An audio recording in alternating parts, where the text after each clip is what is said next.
J'aimerais vous parler du secret le plus étrange dans le monde. Il n'y a pas très longtemps, Albert Schweitzer, le grand docteur et gagnant du prix Nobel, a été interviewé à Londres et un reporter lui a demandé « Docteur, qu'est-ce qui ne fonctionne pas avec les hommes d'aujourd'hui ?» Le grand docteur est resté silencieux un moment et a alors dit « Les hommes ne réfléchissent tout simplement pas. » Et c'est justement de ça que je voulais m'entretenir avec vous. Nous vivons aujourd'hui à un âge d'or.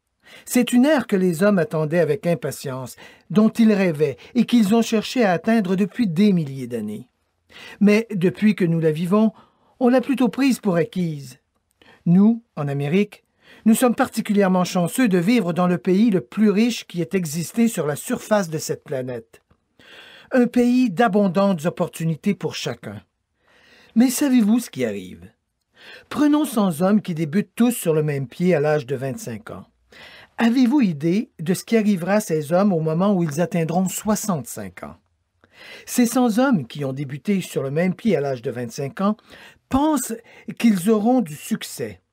Et si vous demandez à l'un ou l'autre de ces hommes s'il voulait avoir du succès, il vous répondrait que oui.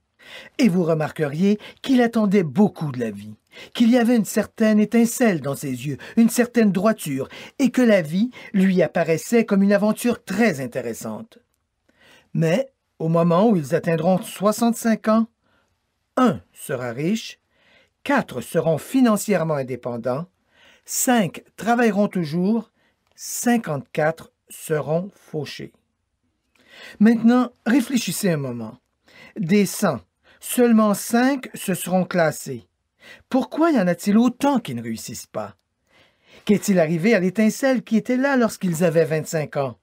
Qu'est-il arrivé à leurs rêves, leurs espérances, leurs plans? Et pourquoi y a-t-il un tel écart entre ce que ces hommes avaient l'intention de faire et ce qu'ils ont réellement accompli? Lorsque nous disons qu'environ 5% atteignent le succès, nous devons définir le succès, et voici donc cette définition. Le succès est la réalisation progressive d'un idéal de valeur. Si un homme travaille avec un but prédéterminé et sait où il va, cet homme a réussi. S'il ne fait pas cela, il a échoué. Le succès est la réalisation progressive d'un idéal de valeur. Rollo May, le remarquable psychiatre, a écrit un livre magnifique intitulé « L'homme à la recherche de lui-même ». Et dans ce livre, il dit « L'opposé du courage dans notre société n'est pas la lâcheté, c'est le conformisme. » C'est le problème d'aujourd'hui, le conformisme. Les gens agissent comme les autres sans savoir pourquoi, sans savoir où ils vont. Maintenant, réfléchissez à ça. En Amérique, présentement, il y a plus de 14 millions de personnes de plus de 65 ans et environ 13 millions de ces 14 millions sont fauchés. Ils dépendent de quelqu'un d'autre pour les nécessités de la vie. Nous apprenons à lire vers 7 ans. Nous apprenons à avoir un bon travail vers 25 ans. Habituellement, à ce moment-là, on ne fait pas seulement travailler, on subvient aux besoins d'une famille. Et cependant, au moment où nous atteignons 65 ans, nous n'avons pas appris à devenir financièrement indépendants dans le pays le plus riche qu'on ait jamais connu. Pourquoi? Nous nous conformons. Et le problème, c'est que nous agissons comme le groupe avec le mauvais pourcentage, les 95% qui ne réussissent pas. Maintenant, pourquoi ces gens se conforment-ils? Bien, ils ne le savent pas réellement.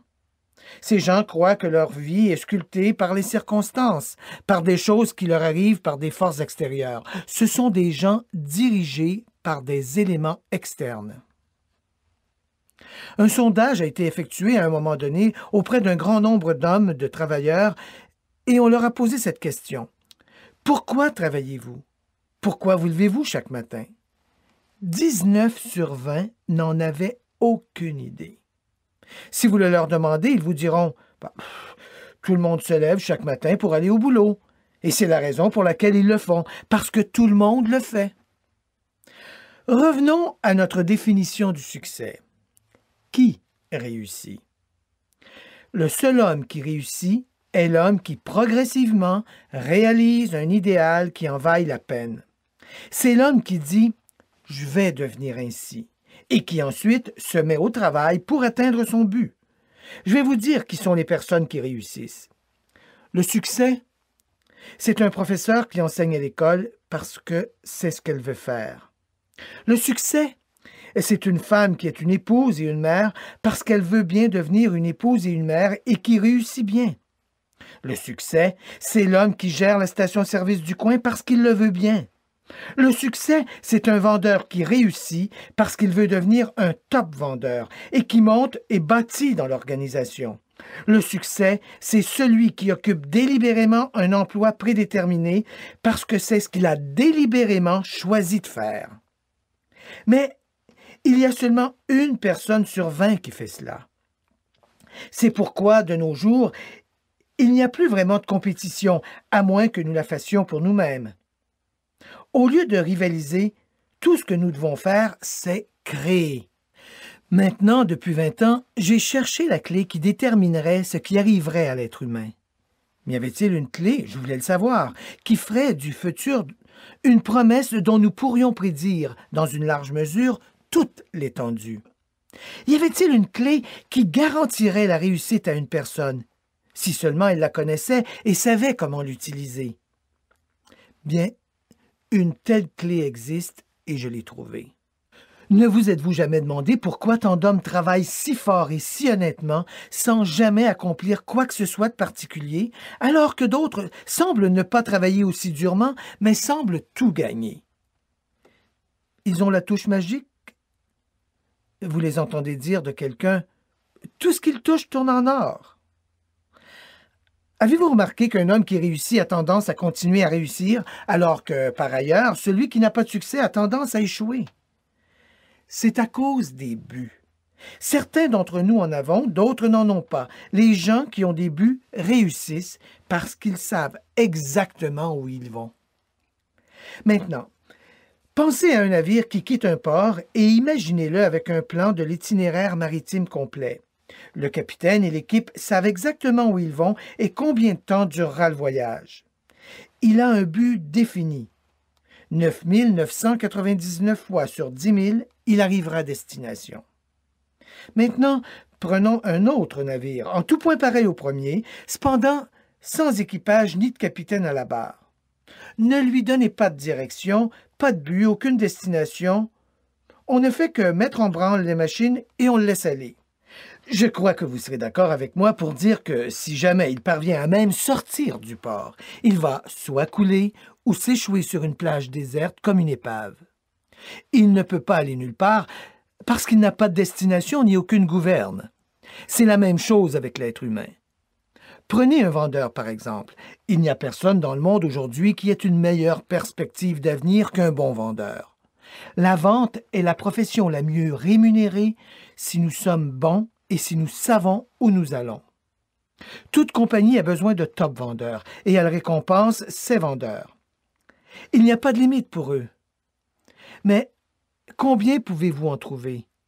Quelqu'un a dit un jour, la race humaine est organisée non pas pour empêcher le robuste de gagner, mais pour empêcher le plus faible de perdre. L'économie américaine aujourd'hui peut être comparée à un convoi en temps de guerre. L'économie entière a diminué afin de protéger ses maillons les plus faibles, tout comme un convoi doit aller à la vitesse qui permet à son vaisseau le plus lent de demeurer en formation. Voilà pourquoi il est si facile de subvenir à nos besoins de nos jours. Ça ne prend pas beaucoup d'intelligence ou de talent pour travailler et subvenir aux besoins d'une famille aujourd'hui. Donc, nous avons un palier de ce que nous pouvons appeler la sécurité. Et c'est ce qu'une personne recherche. Mais nous devons décider de la hauteur du palier que nous voulons viser. Maintenant, revenons au secret le plus étrange dans le monde, l'histoire que je voulais vous raconter aujourd'hui. Pourquoi les hommes avec des buts réussissent-ils dans la vie et les hommes qui n'en ont pas échouent-ils? Bien, laissez-moi vous dire quelque chose qui, si vous la comprenez bien, altérera votre vie immédiatement. Si vous comprenez complètement ce que je vais vous dire, à partir de maintenant, votre vie ne sera plus jamais la même. Vous trouverez soudainement que vous semblez attirer la chance. Les choses que vous désirez sembleront simplement s'aligner toutes ensemble. Et à compter de maintenant, vous n'aurez plus le problème, les tracas, l'amas dévorant d'anxiété que peut-être vous aviez ressenties auparavant. Les doutes, les peurs seront choses du passé. Voici la clé du succès et la clé de la défaite. Nous devenons ce que nous pensons.